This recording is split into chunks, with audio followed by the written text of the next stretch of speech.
മുത്ത് റസൂലുള്ള സുഖമായുറങ്ങുന്നു.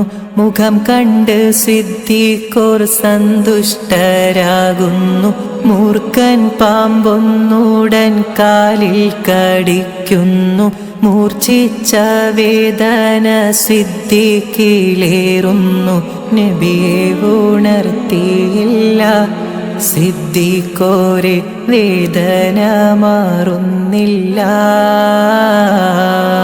പൊട്ടിയൊഴുകിയ കണ്ണുനീർ തുള്ളികൾ പെട്ടെന്ന് മുത്ത് റസൂലിൻ്റെ വട്ടമുഖത്തൽപ്പം തട്ടിയ നേരത്ത് ഞെട്ടിയുണർന്നൊന്ന് നോക്കുന്നേ.